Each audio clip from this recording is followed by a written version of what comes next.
স্কুইন্টের treatment বা সার্জারিটা কোন বয়সে করা উচিত? স্কুইন্টের treatment as early as possible করতে হবে আচ্ছা। বাচ্চাদের। যদি দেরি করা হয় হুম। তাহলে কিন্তু তার ভিশন রিগেইন করবে না, ওই বাইনোকুলার ভিশন বা 3D সে পাবে না। অ্যাকুরেটলি ডিটারমাইন করে কতটুকু বাঁকা আছে, যখন বাঁকা স্টেবল হবে সেই বাঁকাটার সোজা করতে হবে। আচ্ছা, কারণ অনেক সময় বাঁকা ফ্লাকচুয়েটিং থাকে। বুঝতে পেরেছি। বাঁকা স্টেবল হলে সেই বাঁকা পরিমাপ অ্যাকুরেটলি করতে হবে, ক্যালকুলেশন সেভাবে করতে হবে, তখন ট্রিটমেন্ট বা সার্জারি করলে রেজাল্টটা ভালো আসবে। ভালো আসবে। আচ্ছা, এমন কি হতে পারে যে একজন বাচ্চা সে স্বাভাবিকভাবেই জন্মগ্রহণ করলো, কিন্তু আস্তে আস্তে পরে সে স্কুইন্ট বা বাঁকা বা টেরা চোখ ডেভেলপ করলো, এরকম কি হয়? জি, অনসেট যে কোনো সময় হতে পারে, 1 বছরের বাচ্চা, 2 বছরের বাচ্চা জন্মের পর পর। কিন্তু বা বয়সন্ধির পরে হতে পারে কি এটা? যে দেখা গেল যে সে 10-12 বছর পর্যন্ত ঠিকঠাকই ছিল, এরপরে থেকে স্কুইন্ট হতে জি শুরু জি তাও হতে পারে। ওকে। এখানে আমরা একটা হিসাব করে থাকি যে 8 বছর বা 10 বছরের নিচে অথবা 10 বছরের বেশি। 10 বছরের মধ্যে হলে as early as possible treatment করতে হবে। 10 বছরের উপরে যদি কারো চোখ বাঁকা বা টেরা হয়ে থাকে তাহলে অবশ্য দেরি করা যাবে, ডিলে করা যায়। বুঝতে পেরেছি। আবারও সেই কথা, যদি আমরা দেরি করি তাহলে সে 3D বা ডেপথ পারসেপশন পাবে না। আর যদি এটাকে সময় মতো ট্রিটমেন্ট করা না হয় বা ট্রিটমেন্ট করা না হয়, তাহলে কি সমস্যা হতে পারে? আপনি কি বলছেন যে ভিশনের কিছু প্রবলেম হতে পারে, জি। এছাড়া আর কি সমস্যা হতে পারে? তাছাড়া আরও দুটো বিষয়, একটা হচ্ছে তার কিন্তু মাথা ব্যথা হতে পারে, হেভিনেস, ওকে।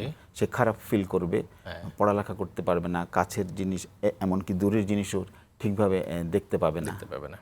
আচ্ছা, অনেকে স্কুইন্টকে লক্ষ্মী টেরা বলে, এটা কি আসলে সঠিক? না, এটা আসলে কুসংস্কার। কুসংস্কার, মিথ।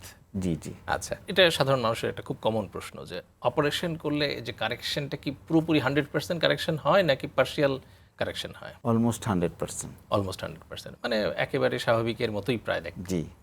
অনেক ধন্যবাদ আপনাকে। আমরা তো আজকে, আপনি মানে পেডিয়াট্রিক অপথলমোলজি বিভাগে কাজ করেন শিশুদের চোখের সমস্যা নিয়ে। জি। শিশুদের আর কি কি কমন চোখের সমস্যা সচরাচর দেখা যায়? এই রিফ্লেকটিভ পাওয়ার ডিফেক্টই আমরা কমনলি পেয়ে থাকি। তাছাড়া অ্যাম্বলায়োপিয়া বা লেজি আই পেয়ে থাকি। স্কুইন্ট বা টেরা চোখ সেটা তো বললামই আমি। এর সাথে দুই চোখে একসাথে দেখার যে বিষয়টা, এটার কিছু অ্যানোমেলি থাকে, আচ্ছা।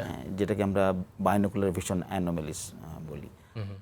পেশেন্ট এই সমস্ত ক্ষেত্রে খুব চোখ ব্যথা, মাথা ব্যথা নিয়ে থাকে, খুব খারাপ বোধ করে।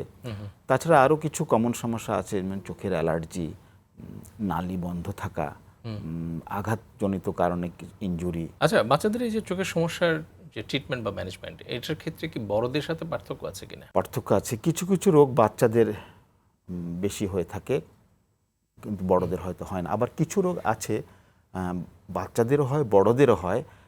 তবে এক্ষেত্রে ট্রিটমেন্ট বা ম্যানেজমেন্টের কিছু ভিন্নতা থাকে।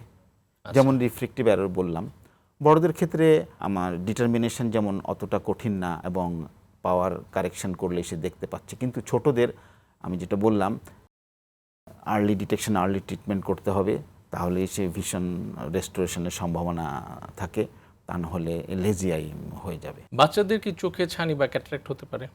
হতে পারে, জি।